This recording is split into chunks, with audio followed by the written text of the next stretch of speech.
இந்த புண்ணியா கரன்சின்ற ஒரு கான்செப்டை லான்ச் பண்ணியிருக்கோம். இது ஒரு இன்னோவேட்டிவான ஒரு ஐடியா. சனாதன இந்து தர்மத்தோட இந்த புண்ணியா கான்செப்டை மக்களுக்கு டைரக்டா எக்ஸ்பீரியன்ஸ் பண்ற மாதிரி யூசர் ஃப்ரெண்ட்லியா ஃபங்க்ஷனல் மாடலா மாத்தி காட்டி மக்களை சமூக சேவை செய்யறதுக்கு உற்சாகப்படுத்தணும் அப்படிங்கிறதுக்காக இதை லான்ச் பண்ணியிருக்கோம். ட்ரை பண்ணி பாருங்க.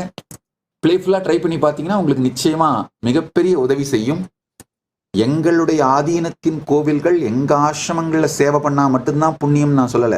எந்த சிவாலயம், எந்த விஷ்ணு ஆலயம், எந்த கோவில், எந்த மடத்தில் சென்று நீங்கள் சேவை செய்தாலும் புண்ணியா கரன்சி நீங்க இதுல இருந்து எடுத்துக்கலாம், வாங்கிக்கலாம். அதை நீங்க என்கேஷ் பண்ணிக்கலாம். நீங்க சேவை செய்ததுல இதை டாக்குமெண்ட் பண்ணி நீங்க சேவை பண்ணதை இதுல இந்த புண்ணியா போர்ட்டல்ல டாக்குமெண்ட் பண்ணி இந்த புண்ணியா கரன்சி ரிசீவ் பண்ணிக்கலாம். அந்த புண்ணியா கரன்சியை எங்களுடைய ஆசிரமங்கள், ஆதீனங்கள் இருக்கிற எல்லா சேவைகளையும் பெற்றுக்கொள்வதற்கு நீங்க யூஸ் பண்ணிக்கலாம். பல சமூக சேவைகள் பண்றோம், அவைகளை பெற்றுக்கொள்வதற்கு நீங்க யூஸ் பண்ணிக்கலாம்.